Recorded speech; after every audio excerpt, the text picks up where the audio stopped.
Hello. How's it going? Hi. Okay, we're recording. And hi, Flicky, you're here. Okay, Hello. great. So we are ready to start. So there are loads of people in already, bang on time. So thank you everybody who's already in to watch the webinar today. This is our first gardening webinar, and we are delighted to have Flicky Howe with us today. Lots of you will be very familiar with Flicky and what she does through social media or from knowing her or from her classes. So we're really thrilled to have her here today for learning all about growing flowers without chemicals. I just want to welcome my colleague Zach, who is co-hosting the event today as well. So just a couple of things before we get started properly. The webinar should be over by about 12:30. We will have questions and answers at the end. So you can submit your questions at the bottom of your screen throughout Flicky's presentation. And at the end, we'll go through as many questions as we can. We also got some questions in through email in the last few days, so we'll try and get to those as well. We will be recording the webinar and you can watch it back later, or if there's someone that you know would enjoy it, you can share it with them. So I'll do a post later on social media about that, giving you the link to watch it back later. So really that's everything. I just wanted to welcome Flicky again and thank her for being here today. And if you can share your screen with us now, Flicky, and we'll hear what you have to say. We're looking forward to it.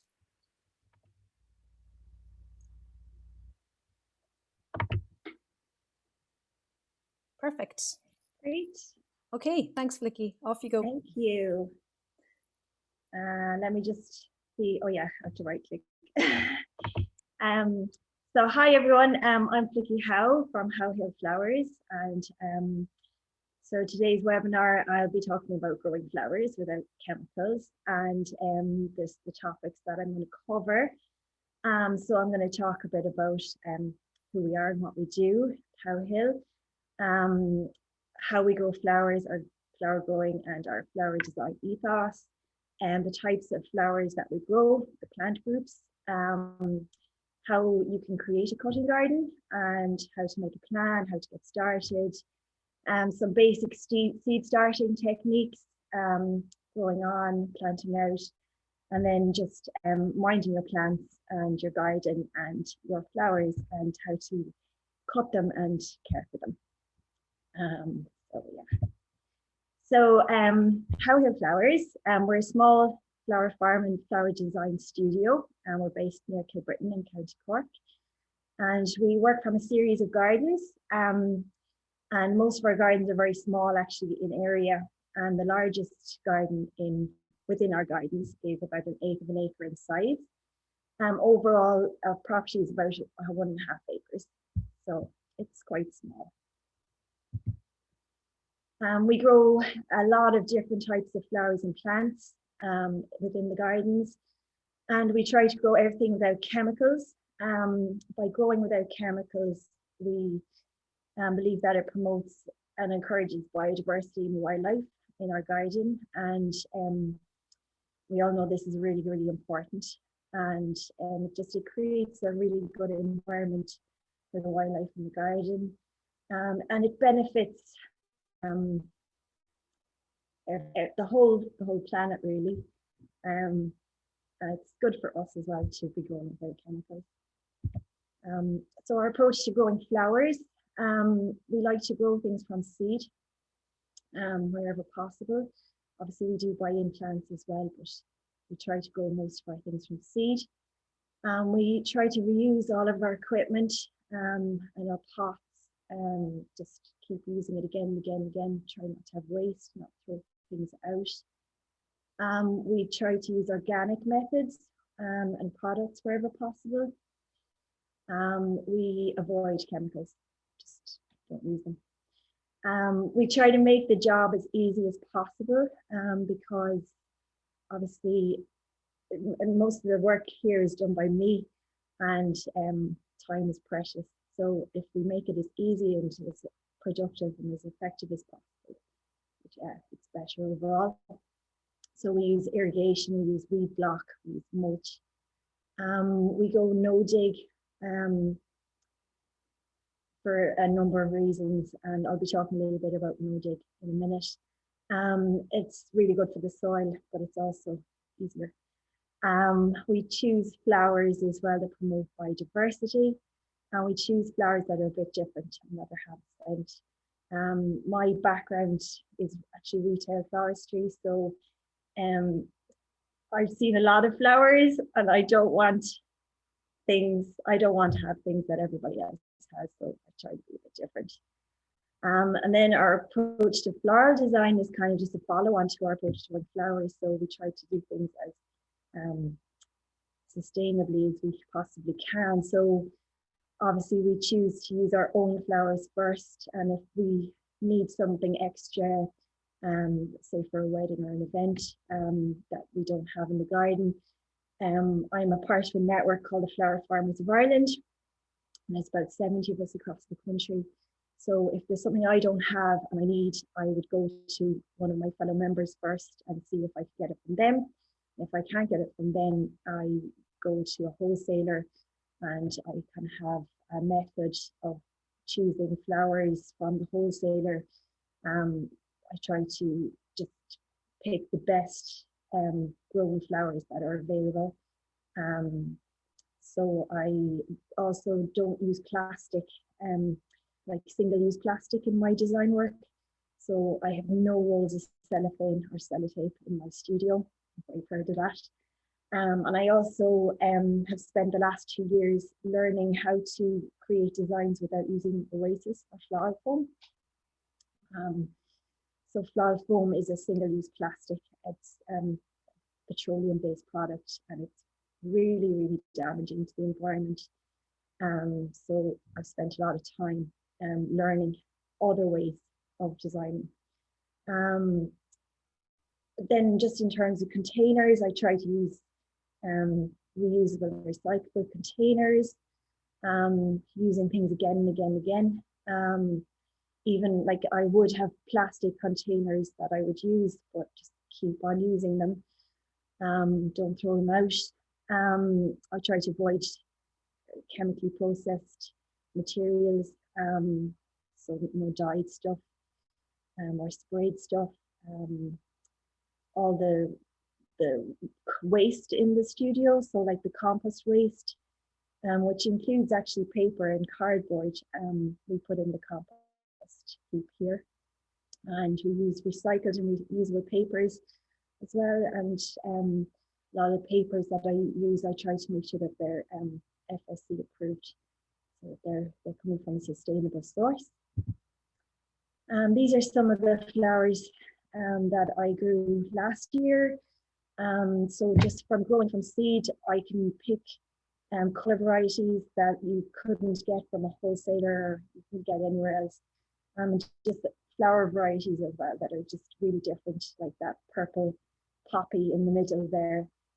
It's a peony flowering poppy. You'd never get that from any in a supermarket or a flower shop. You just wouldn't see it. So it's really special. So there's lots and lots of different plants that produce flowers, lots of different groups of plants, and we try to, well, we do use flowers from all the different groups here on the farm. So the first group of flowers that we grow from are the annuals. So annuals are plants that are grown from seed, and they flower and set seed and die within the same year. So examples of these would be cosmos, cornflowers, snapdragons, sweet peas. So we have about 1/8 of an acre dedicated to annuals here. Then the biennial group are plants that grow from seed this year, but they don't flower this year. They'll actually flower next year. So things like biennials would be foxgloves and sweet William, Canterbury bells. They're just some of them. Then the perennial group are plants that they emerge in spring and then they die off in the winter and then they re-emerge the following year. And these actually are a really productive group of flowering plants. So things like lavender and astrantia would be in the perennial groups. And then bulbs and tubers. So everybody knows the spring bulbs are coming up now, and I love spring bulbs. So basically like the bulbs, so like you either plant them in the autumn to come up in the spring, or you plant them in the spring to come up in the summer. So like the summer tubers would be like your dahlias, your summer bulbs would be your lilies. And then the shrubs and the trees, they are plants that grow to a large size, and they're always present in the garden. And they change with the seasons. And generally, you buy them as a plant, and you would grow them from a seed at some stage. But generally, you'd have them a bit more mature. So things like cherry blossom and lilac and eucalyptus would be in that group. So if you were to create a cutting garden, it does take a long time. So here at Howe Hill, I'm coming into my 3rd season in business, but actually I started a lot of the areas would have been started maybe 5 years ago, and there's some parts of the garden that were already established before I even thought of growing stuff in a kind of commercial way. So it does take a long time, and like it's something that as well that I'm constantly building on. Like there's lots of areas here that are still undeveloped. So it does take a long time. But if you wanted just to make a start, you could just do a small area in the garden, maybe do it with the annuals groups. That's pretty easy. And yeah, you could set a small bed up, and you would grow your annuals, and you'd have enough really in that bed to fill your vases in your house for about 6 weeks of the summer. So it's worth having a look around your garden and seeing where you could put a bed like that. So the main thing that you're looking for is an area that has good natural light. And when I say good natural light, that means at least 6 hours of the day in full sun. Flowers like the sun. And also an area of the garden that is kind of sheltered. The worst things for flowers is actually the wind and rain. They obviously need rain to thrive, but too much rain can cause damage. The wind is the worst. If you are looking around the garden, you're like, oh, but I don't have an area of soil to give. It doesn't really matter. You can grow them in containers, or you can build a raised bed. And here's an example of when you run out of space or you didn't know what to grow. So last year we ran out of bed space, and we still had loads of dahlia tubers. So we filled up a whole load of fish boxes, and we put them in an area of the yard that we weren't using. And we just planted all those dahlias into the fish box. We ran a couple of irrigation lines down it. They just needed somewhere sunny and sheltered. So the no-dig method is my go-to method when I'm making a flower bed. All of my beds on the farm are made with no-dig. And it's really fast. It's a fast way to make a bed, but it also is really, really good for the soil. Like a lot of the areas in our garden, like the soil is great. It's very compacted. It's clay. It's full of shaly stones. It's pretty poor soil, to be honest. But by working the no-dig method over a number of years, I now have soil that is absolutely amazing. So I'm really proud of it. To do a no-dig bed, all you need to pick out where you're going to put it. And we use 2 methods. We do no-dig directly onto areas of the garden, but we also do raised beds where we use the no-dig method. So we basically, the no-dig, you're building on top of what's already there. So to do it, you just need to have some clean cardboard.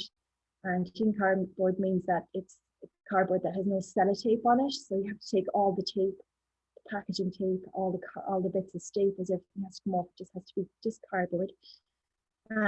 We use organic compost that we make ourselves. So it's homemade compost. And then we use a soil enricher as well as fertilizer. So the reason to go no-dig, so rather than disturbing the soil and what lives in it, instead you feed and enhance what's there. It improves the soil structure. It encourages natural bacteria, worms and insects. There's less nutrient, moisture and organic matter loss, so you have more fertile soil. And by feeding the soil rather than disturbing it, you end up with plants that are much, much healthier, much stronger and more resilient. So you don't have pest problems, you don't have like disease problems, they're just really strong. And there's no digging, so it's way easier, you don't hurt your back. I always say to people, I like to say, like, you imagine that the soil in your garden is actually the garden's gut. And you wouldn't put, you wouldn't feed your own gut chemicals and rubbish. You know that it would weaken your immune system. So if you just feed your gut or your garden with good quality organic product or food, you're going to make the whole thing healthy and strong. So this is some of the no-dig beds that we have been doing and are doing. So the one on the left here, originally that area I had planted up with Sweet Williams. The Sweet Williams were finished. And I thought to myself, that soil looks tired and I don't fancy digging that. That looks too hard to dig. So I just got my decking planks. I like to use decking planks because they don't rot. I got my decking planks. I made a container, contained bed, and I laid the cardboard into it. And then afterwards, I would have come back and I would have loaded in my compost on top of that, put on my my soil enricher, and then I covered that area then with my pecks until I was ready to plant in it. And then on the right here, you can see my son helping me plant tulips into another raised bed that we did a no-dig on. Yeah. So while your no-dig bed is cooking, it's getting prepared, now you have to start thinking about what you're going to plant in it. So if you were just starting off, a good idea would be to start with like something from the annuals group, because they're nice and easy and they're really productive. So start simple, start easy. So some things that are really easy, some flowers that are really easy to grow would be cornflowers and calendula, cosmos, sunflowers and sweet peas. And you can start them off from seed, you can start them in trays inside, or all of those guys actually do fine with direct sowing. They also do really well from being pinched. Pinched is the technique that we use just to make our plants more bushy and more productive. So the seed packet, everybody looks at the front of the seed packet and they get all excited and they're like, oh, I have to grow all those beautiful flowers. But then they get them home, they're like, oh, jeepers, there's so much information, I don't know where to start. Or else they don't even look at the information, they just chuck the seed in and hope for the best. So it's a really good idea to read your seed packet and take a good look at it, and because actually everything you need to know is on the seed packet. So I've just taken a packet of Sutton's cornflowers here and dissected a little bit. So you can see on the front, it will tell you there at the bottom, it says position sun. So the flowers like sun. That is at least 6 hours of full daylight sun every day. And they tell you when to sow it. So they tell you there you can sow the seed between March and June, or also August and September. That means that you'll be overwintering that plant. They tell you how tall the plants are going to grow. So that's really important to know. And then you flip it over onto the back and it has more information, 200 seeds in the packet. A lot of plants. But I tell you, it's a hardy annual. So annuals are really good, and hardy annuals are even better. And it tells you you can sow it directly. So that means you can put it straight into the ground when it's time. It tells you it's a cut flower, so it's a winner already. And they tell you it's easy to grow. That's really good. So then they give you a growing timeline. So they tell you when to sow it. So you see in the blue there. If you sow that seed into the ground in March, you should have flowers by the end of June.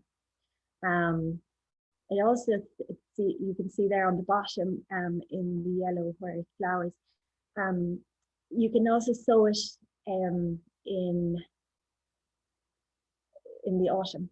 So if you sow that seed in August and September, you plant it into the ground, then what will happen is the plants will start growing, and they'll grow to a certain size, and then it'll get cold and the plant goes dormant for the winter. And then in the spring it wakes up and it starts all over again, and you should have flowers in June, a little bit earlier. So that's a really good thing as well. So then it'll give you sowing and growing information. So in this part, they tell you exactly what you need to do. So they tell you to sow it directly into the soil. So they say to rake the soil, to make sure it's nicely crumbed up, and to plant it out, what depth to plant it. So they're saying ½ inch. So it's just really, it's worth your while when you're buying your seed to actually really read the seed packet carefully, all the information you want. And these are just some of our cornflowers that we grew. We actually, this is one that was done in the tunnel, but we actually grow this from outside now. They do better outside. So once you've got your bed is cooking, you've got your seeds, now you want to make a plan. It's really important to make a plan. So you've read all the information. So the best thing to do is get a piece of paper, and you write down all your different seeds that you have. You make a rough scale down sketch of the bed onto the sheet of paper. So do your scale down bed onto the paper, write down the types of plants on it in a list on that piece of paper. Take a look at the spacing that is needed and write that down beside your list of plants, and also the height. And then what you want to do is you want to plot them in. So you start at one end, you first plot in the tallest growing plants, next tallest, all the way down until to the shortest. And you want to make sure that you do it in such a way that the tallest plants aren't going to be overshadowing the shorter plants at any part of the day. So I've just got here a sample cutting bed plan. So you can see here I've got my list of flowers: calendula, cornflower, cosmos, Queen Anne's lace, sunflowers, and sweet peas. The calendula are the shortest, the sweet peas are the tallest. So starting from the left, the calendula at the front, there's a 9-inch spacing, they grow to 2 foot. And directly behind them, I've put the cornflowers. They also have a 9-inch spacing. They go to 3 foot. And then next is the cosmos, goes to 4 foot. So obviously that's the next on the line. The Queen Anne's lace, 9-inch spacing, goes to 4 foot, and so on, all the way down to your sweet pea wigwam at the end, and they're going to go really tall. So they're at the end there. So this is our sweet pea row last year. So they're climbing plants, they have to be supported. So we used to do this trellis system. We're looking at another system now next year, this year. So yeah, just they're gorgeous. Everybody loves sweet peas. They smell amazing. They're a little bit of work, but the smell makes it all worthwhile. They're just so beautiful. So you've made your plan, and now you need to get planting. So here we actually start most of our seeds in trays. Inside, we do them both on and off heat. So they're actually, my kitchen's full of them at the moment on heat, and also we have them in the tunnel. You can start them in trays. We just use that method because it's just easier for us. But you can also sow them directly. It tells you on the seed packet exactly when to sow them into the ground. If you are starting them inside, though, you just need to be aware that your plants may be ready. They might look ready to go out into the garden, but the climate outside mightn't be ideal for them, and they really should be hardened off properly. So by hardening off things, it means that you're acclimatizing the plants from going from inside out. So in the area here that we are, we're in Kilbrittain, but you're probably all Kinsale and Bandon and that kind of area. So we're USDA zone 9B, so we're nice and mild. And our frost, basically our last frost date in this area is usually the end of March, beginning of April, but you could end up losing a lot of plants actually if you plant them out too soon and they're not hardened off. So the best thing to do actually is to wait until about the May Bank holiday weekend, and usually by then it's safe to plant your plants outside. These are just some plants. These are some hesperus plants that we had last year, and they're just sitting at the tunnel door, hardening off, ready for planting out. So the way we harden them off here is we'd grow them on to a certain point in the tunnel. So you can see here they're in 9-inch pots there, and they're pretty big. So what we do is we start moving them closer and closer to the tunnel door over a few days, and then we start putting them out during the day, and we take them in at night, and we do that for about 2 weeks. And usually by then they're fully acclimatized, they're used to being out in the weather. And then once that 2 weeks is up and they're acclimatized, then we plant them out. And that's hard enough.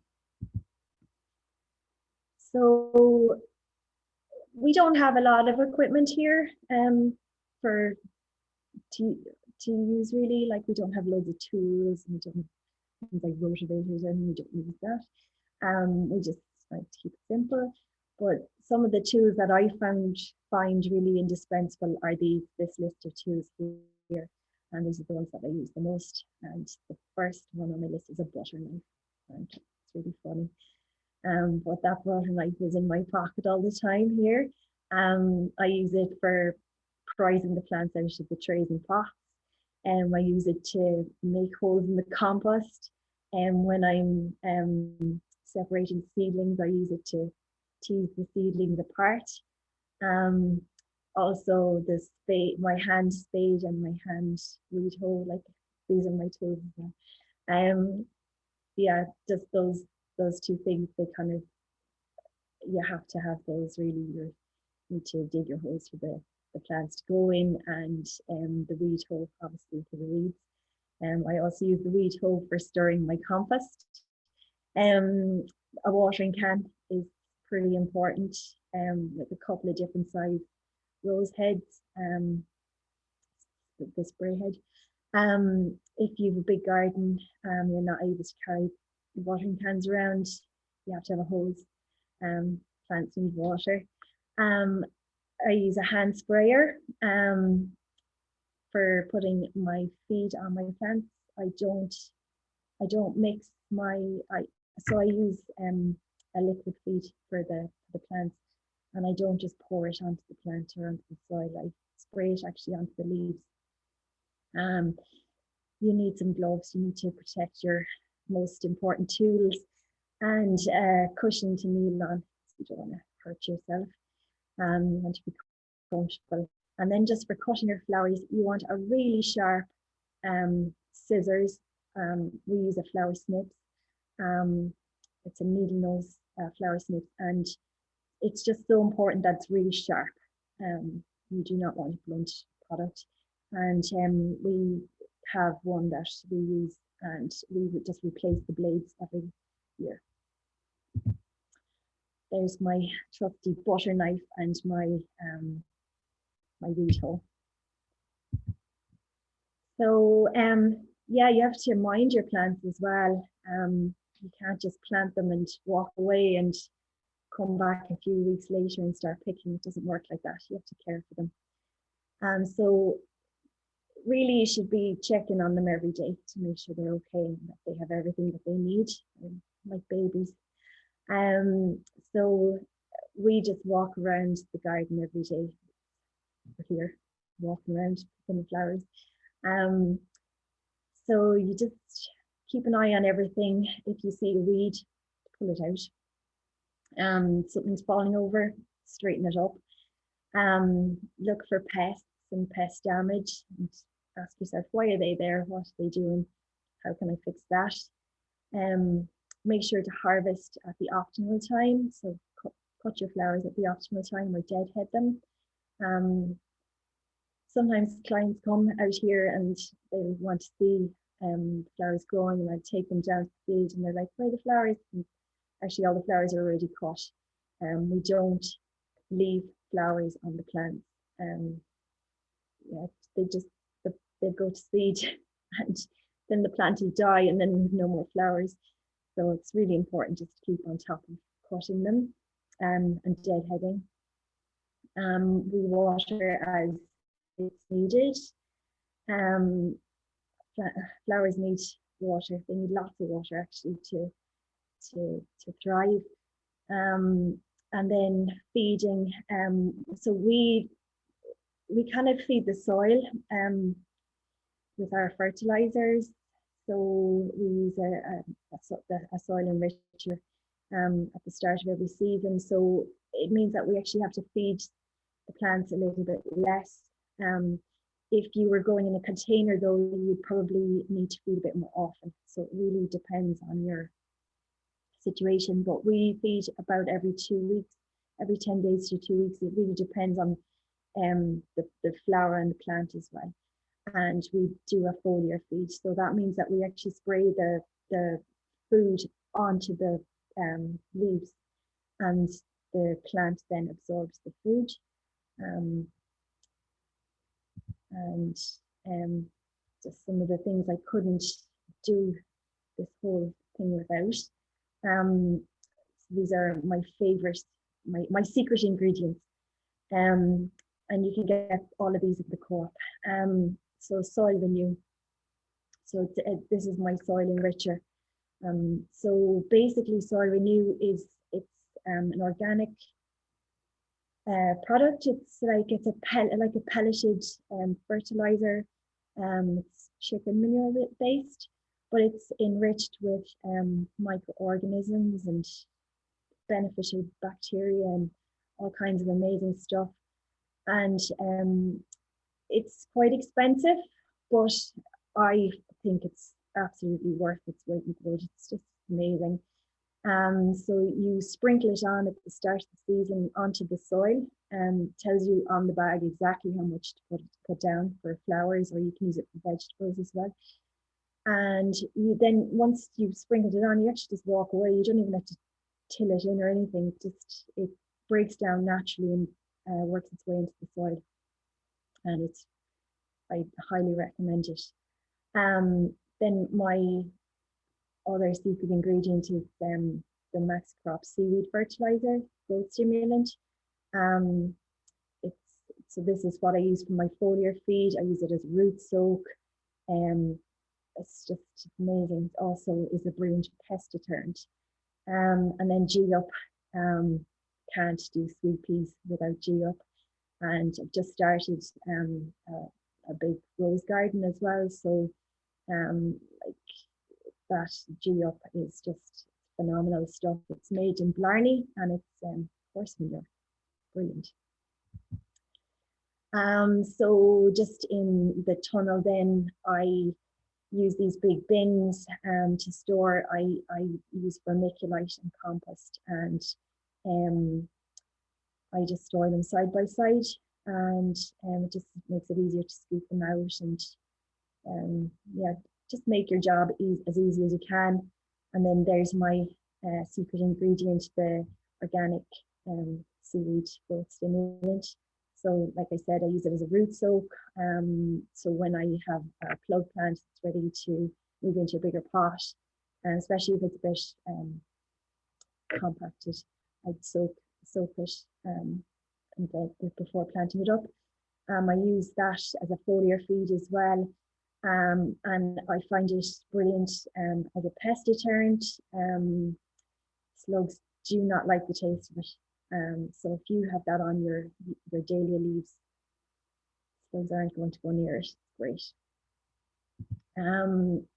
So this is just some of the, this is our annuals area. And so we stake and net all of the plants in this area. It stops them really like falling over or getting blown over in the wind. It also encourages the plants to grow really tall and straight and have lovely tall straight flowers. If there's a heavy rain as well, it will stop them getting bashed by the rain. You can see as well, I use a lot of Mypex. I don't have time to read. Then just harvesting your flowers. So here, when we're cutting the flowers in season, we do it really, really early in the morning. At that time of the day, the flowers are full of moisture. They've had a lovely cool evening, rested evening, and they've absorbed all the moisture they need, so they're nice and full.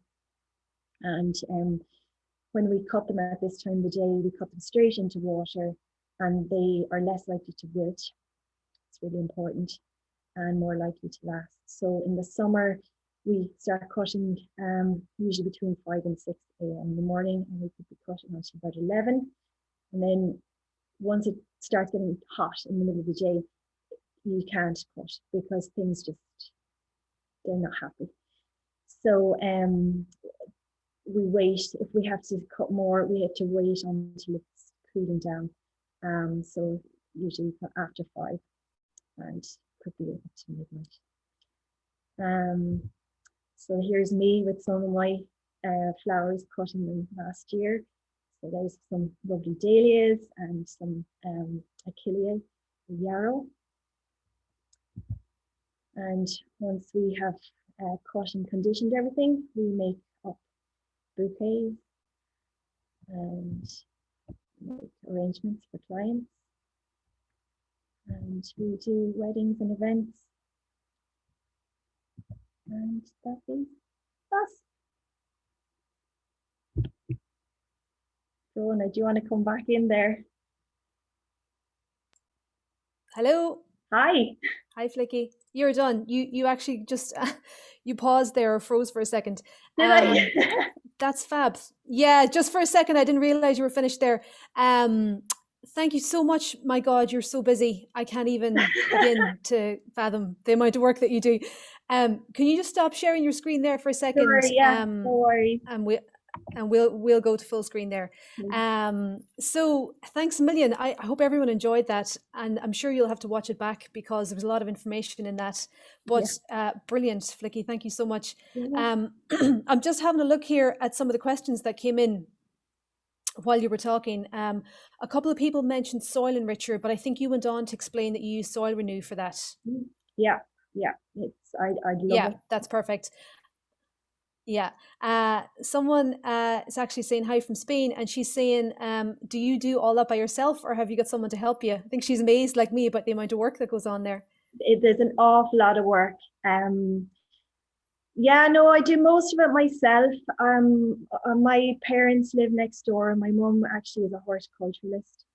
So she, if I need, help with baby plants or planting out, actually she helped me plant out all the annuals last year. My dad is amazing. He actually does he makes all the compost. And he also, like, if I need help, like if I need help, like heavy help, like moving the compost or shifting stuff around, he helps. My husband is amazing. He makes like all my raised beds. Yeah, so I do have a help a lot for a lot of stuff, but yeah, most of it I do myself. Wow, amazing. It's a labor of love, I think. Yeah. Um, someone's just asking here, vermiculite is hard to get. They're wondering, is beach sand a good alternative for that? No, no No. sand, Okay, no, not, that's especially not beach sand because it's going to be full of salt, and that's not going to be good. Yeah. Um, what would you suggest if someone was struggling to get something like that? gosh, I suppose like if you can't get the vermiculite, like the reason I use the vermiculite, especially like I mix it into my seed starting compost, because it absorbs water, so it's just good for holding the moisture in at the seeds. But I also use it on top of the seed trays because it doesn't dry out. Like if you could use just compost on top of your seeds, but you have to be very, very careful not to let it dry out, because if it forms a crust, the little plant, the baby seedling can't actually get through it. So like so I use vermiculite on top because it's just so easy for the plant just to pop straight up through it and doesn't dry out the same. Yeah, so if you can't get it, you just have to use compost and just be really careful not that it doesn't dry out to the point that it's formed a crust. Okay. Yeah. Okay, perfect. Hopefully any issues with the availability and supply will be Yeah. lessened as we get further through the year anyway. Okay, Anne has sent in a question about rabbits. Actually, this is an issue I have as well. Anytime I put any bulbs in the garden, the rabbits dig them up. So just wondering, have you anything that you can recommend to deter them? Cats. Yeah, I have a cat actually, and that's probably the only thing that's actually worked. Yeah, like I've never had a problem with rabbits because we have loads of cats. Also, we have loads of natural predators here like buzzards and owls and foxes. Like yeah, I can't help on the rabbits because I've never had to deal with them. Yeah, I don't Um, else to. okay, so maybe this might be something I might actually know about. Great. Um, yeah, well, my knowledge is limited, but I have the very same problem with rabbits, and I tried a couple of things. So there is a garlic spray you can get, but and I know that you can get that in Bandon Co-op. But I think that when the weather's quite wet, you have to reapply it quite often, so you have to remember that a lot. There's another thing. I think it's called grazers, which you can also get in Bandon Co-op, which you can try to use for the rabbits. There are other methods then, like human hair. It's Yeah, I've heard quite of that. random. Yeah. Yeah, I think coffee grounds as well. I've had a little bit of success with coffee grounds myself, but I think everyone that I ever spoke to about this has said just get a cat. So, and hopefully you like cats because that seems to be the best solution for rabbits. Um, okay, a couple of questions about polytunnels. Someone is saying, any advice on buying a polytunnel? No, I know actually, Flicky, you probably know about this too, but I know Sean Brown in Bandon Co-op in Bandon is a fountain of knowledge about polytunnels. But if you would maybe have some information on that, it would be great. And somebody also wants to know, are any of your beds heated in your polytunnels? I don't use any artificial heating in the tunnel. Mm-hmm. So actually, like I probably aren't the best person to be asking about polytunnels because the polytunnels that we had here actually were set up by my mum. She's the horticulturalist, so she would have done the buying and everything. I suppose that when you're looking for something, though, I do actually need to invest in another tunnel here.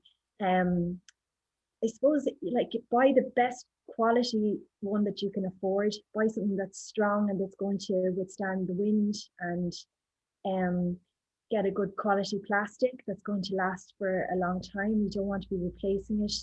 Can't afford to replace it. Um, Also, just take a look at ventilation. I suppose, like with flowers, you want to be making sure that the air can circulate around them. So yeah, you just want to make sure that you have um doors that can open, vents. Yeah, you just want to look at ventilation. But yeah, just I like go for the best quality you can afford is what I would say. Yeah. Mhm. Okay, okay. There's also a range of greenhouses that Bandon Co-op supply, and the brand name is failing me, but there is some information on our website about them, and they're greenhouses rather than polytunnels, but they're extremely strong and they withstand a lot of wind, I think. So that might be something interesting for that person to look into, possibly. Yeah. Okay, so there's loads of questions coming in here. We mightn't get through them all, but we'll go through a few more anyway. Someone is wanting to know more about composting. I actually think we will probably do a webinar ourselves on composting, but if you want to just do a sort of a top line information there on that, Flicky, or some Yeah. maybe some top So, tips. well, my dad is my compost expert. So we use a huge amount of compost, absolutely enormous amounts. So we um have an old yard, and we have a whole corner of it that's dedicated to composting. We do an open composting system. It's probably not the best system, to be honest, but this is just what works for us. Into that we put in, so my mum actually now runs a pet shop, and they have a lot of small animals, and so all the bedding from the pet shop, like all the wood shavings, all the muck basically out of the bottom of the cages, that goes into the compost. We have hens here on site as well. All of their bedding goes into the compost. We layer clean cardboard into it. So it's like a big lasagna of stuff. So animal bedding, cardboard. We live right beside a beach, and we bring up seaweed from the beach and we put that into the compost. We also buy in farmyard manure from one of our neighbours, and we put that on. So it's just layer upon layer upon layer of organic matter, and we have it on a 3-year rotation. So we fill up one bay, and the bay beside it was filled up last year, and then the third bay is one that was filled 3 years ago or 2 years ago, and we're digging out of that one. So so it works on a rotation like that. That's just how we do it, and it works for us. Yeah. Okay. Okay, great. I'm just there seems to be a bit of a problem with supply of vermiculite actually, and I've just sent a message to the gardening team at Bandon Co-op to see if they have it in stock at the moment. So if I get an answer about that before the end of the webinar, I'll let you guys know if we actually have it in at the moment. I know there are supply issues with a lot of things right now because of shipping delays and Brexit and whatnot. So I'll see if I have an answer by the end for that. So a couple of other things. What rotation do you use for growing flowers? Caroline has asked. Yeah, so I try to move things around. Some things I can't really move around too much. But I try not to, like in the annuals bed now, I move stuff around every year. I don't grow the same crop as such in the same bed year after year. But recently I've been kind of, I was at an online seminar a few weeks ago, and someone actually said that it didn't really matter. So I'm not really sure. I don't myself, like in the tunnel now, like there's not really much of a rotation I can do. I'm just limited on space. So I just try to make sure that I top up my compost on my beds, and that I put on my soil enricher. Just try to make sure that the soil is good to plant in. But yeah, like at the moment now, the tunnel is full of ranunculus. In this, I'll take them out and then I'll put in zinnias, but the ranunculus will go back in there next spring. I just don't have anywhere else to put them, so that's just how it is. Yeah. Okay, it's not a big problem for you, obviously. No. Yeah. Someone is asking, how long do your flowers generally last? And I don't know if they mean before you cut them or after you cut them. Yeah, so I suppose that they probably mean when I cut them. I would say that they would have vase life of, it depends on the flower, it depends on the variety, but generally about a week. Like they're perishable products. So about a week in a vase if you mind them. Yeah. Yeah, perfect. Someone is asking, when you pick your flowers or cut them, I suppose, does it encourage other flowers to grow more? I think you might have answered that already. Actually, it does, Yeah, doesn't it? yeah. So some plants, yeah, we call them cut and come again. So things like cosmos, the more you pick them, the more they flower. Mm. Cornflowers as well. Sweet peas are like the ultimate. The more you pick, you have to pick them every day, and if you don't pick them, the plant just goes to seed, Mm. and it's game over. But yeah, like I try to choose varieties that are very productive, and that means cut and come again. So yeah, the more you pick them, the better. Perfect. Isabel sent in a message there about horse manure. She used a lot of it last year, and she found that the plants grew a lot of foliage and very few flowers. So I'm wondering, is there maybe a better mix there? Yeah. Um, it'll depend on the plant variety. Like I wouldn't use horse manure on all of my plants for sure. I would definitely use them on the sweet peas because they're very, very hungry. I'd use it on the roses, but something like cosmos now I wouldn't use. In fact, I'd put the cosmos in the poorest, weakest soil that I had around. Some things just do well with being a bit starved.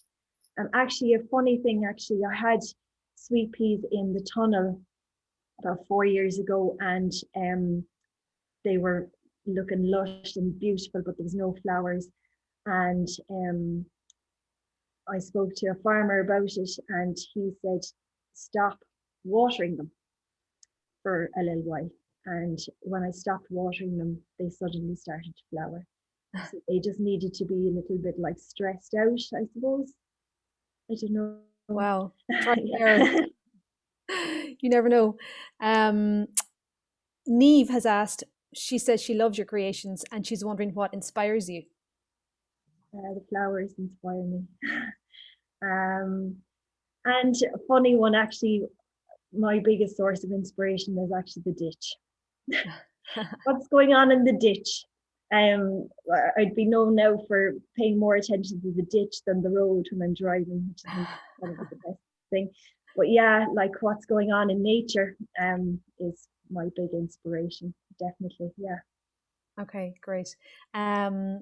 Patricia is wondering what combination of flowers work well for you when planting. So, is there a good combination that works particularly well? Um, Gosh, I suppose I try to kind of have a lot of variety. Combination of flowers. Gosh, I just go with what I really like, and that seems to work.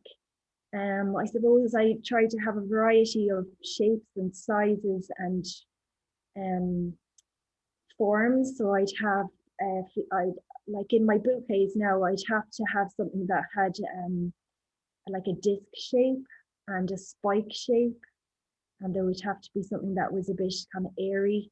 So like a disc might be zinnia or a sunflower, and a spike might be a snapdragon or an astilbe, or yeah, an astilbe, or an airy thing might be the Queen Anne's lace.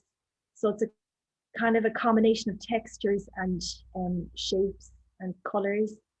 Um, yeah. Okay, great. Thank you. Gretchen is wondering, is there a good book that you could recommend about information of how to look after different types of flowers? I have lots of books. I bet there's a lot of In books. Yeah. fact, I have a lot of books here beside me. Let me see now. Sorry, what was the question now on the book? She's just wondering if there's a good book about how to look after different types of flowers. Look after, like when they're cut, is it, or when they're planted? I would imagine growing them, but she doesn't specify. So, Gosh, well, I hold up some of the books I have. yeah, even a good all rounder. Yeah, This one, perfect. this one is brilliant because it actually tells you everything from growing, harvesting, arranging. Everything is in that one. That's Cut Flower Garden by Florette. And another one might be this one's actually quite good as well. The Cutting Garden, Sarah Raven. Yeah. Okay. That one's about growing and arranging flowers. So maybe those two. Okay. You know, Yeah, we might just even put the names of those up later yeah, with yeah. the recordings, Flicky. If you would email Okay. those to me, that would be great, and I Yeah. can share them with everyone. Okay, so I'm just going to have a look at a couple of questions that came in over email in the last few days. Celine was asking, could you recommend flowers for growing in an exposed garden? Mix jeepers. Exposed windy, I suppose. Anything kind of maybe shrubby, something that's really hardy. Like flowers just don't like the wind. So nothing delicate is going to really work. You might be better off to actually just put up some wind block. Try to make a little microclimate, because otherwise it's just not going to work. Even your shrubs, like you'd want to be putting up a bit of wind block just so that they establish. So like a hardy shrub might be cheapers. I'm trying to think off the top of my head. What have I got in windy areas? I have a viburnum hedge. Yeah. It's a tough one. It's a tough Yeah, one. it is really Yeah, hard. Yeah. Yeah. my garden is Flowers really windy as well. It's yeah, very difficult to find don't things like that work. wind. Yeah. Yeah, you just have to find all the sheltered spots in your garden and try and grow as much as you can there, I Yeah. think. Find a sheltered spot or make a sheltered spot. Mm. Put up something to break the wind. Yeah. Yeah, even if it's other plants or hedges or whatever, they might take a bit of time, but they might create Exactly. a bit of Yeah. shelter. Yeah. Exactly. Okay, thank you. I have a question then from Linda. No, it's a long question. I'm just trying to kind of get the crux of it. She's using fish blood and bone for feeding her flowers. She's wondering, is that organic and chemical free? And is there something better she should use? She's trying not to use chemicals. Um, I'm not sure if it's organic or chemical free. You'd have to really look at the packaging to find out if it is or not. Unless it says it's organic, it's not really. That's the rule. Yeah. Okay. Okay. That liquid Yeah, seaweed is a very good organic product, isn't it? it, The one that you can oh, buy, you can bring absolutely. in your own containers. Yeah. Yeah, that's what I use. Yeah. Yeah, I'm not sure about the fish blood and bone. I know it's actually recommended in the flourish book, as a something to use in your garden. But personally, I do the combination of soil renew and the seaweed foliar, Yeah. Yeah. fertilizer. I'd say the guys in the garden centres, in our garden centres anyway, will know exactly what's organic and what's Yeah, not. So I'm sure yeah. she could go there for advice from them. Another couple of questions about how to deal with green fly and bug infestations in a natural way. Yeah, so green fly are pain in the neck. So I've only really had an issue with green fly once, and they moved in because it was my fault. And basically, I planted my plants too close together, and the plants got stressed out, and then the green fly moved in. So if you can try and keep the plant healthy, so don't pack them in too tight. Let the air that can circulate around them. Keep them watered, keep them fed, keep the plant healthy and strong. It'll be much more resistant. But if the green fly do move in, that it is like they're a pain in the neck. I'd use my the seaweed fertilizer as a foliar feed, but I also use it as a pest deterrent. They don't like the taste of it. Last year I had some green fly on the sweet peas. I just moved in there with the seaweed fertilizer in my sprayer, and they just left after a couple of doses. They don't like the taste of it. I also had a problem with green fly last year in the tunnel with I planted my ranunculus too close together. And I have really had a tough time getting rid of them. And in the end, I actually got rid of them by I bought in ladybird larvae, and within a week they were gone. Okay. But Okay. that's not it's not an easy thing to do. That was a really hard thing to do, and I think I hope I don't have to do it again, because I don't know how I get them here. I had to get them in from the UK. I don't know how I would do that this year. So please, green fly, just stay away. Yeah, the pests are a pest. They're a That's for pest. sure. Yeah, Yeah, yeah, yeah. But the thing is, like if you can keep your plants healthy, that's like build up the plant's immune system. You're less likely to have pest problems. yeah. So yeah. Okay, okay. Good advice, I think. Um, Someone is asking for some advice on long-term color in shrubs and flowers, I think, and it's a northwest facing flower bed. Cheapers. North. I'm trying to picture my garden now. Yeah. What's north facing? Northwest, actually. I North. don't know if that makes a difference. Maybe slightly less bad than north Oh, facing. um, long lasting color. Well, like you could just like plant annuals and just do a succession of annuals. So that would give you color right through the summer. Um, but in terms of long term, I suppose you're looking at some kind of a shrub. And I would say go into the garden centre and ask Afra. Yeah. Yeah, I think yeah, they have a lot of knowledge there about things like that that people can Yeah, definitely they tap do. into. Yeah, yeah, Yeah, yeah. So if you can get a chat with one of the horticulturalists in one of our garden centers, I think yeah, you'll get a lot of good information there. definitely. Um, okay, yeah, I think that's all the questions that have come in. That was loads of questions So actually. So we did great to get through all of those. So just want to say thanks so much again, Flicky, for all the information. It was fascinating and really great to get an insight into how you produce these amazing bouquets. thank you. I've admired them for a while. I've seen a few weddings actually done with your flowers, and they just look so beautiful and natural, and they're just gorgeous. So it was fascinating to get an insight into that. So thank you so much for that. And just to let everyone know that the webinar was recorded, so we will put it up later on our website, and I'll notify everyone on social media about that. So thanks a million, everyone, for Thank attending, you. and thanks again, Flicky, and thank you, Zach. Thanks a Bye. million. All the Bye. best. Bye-bye.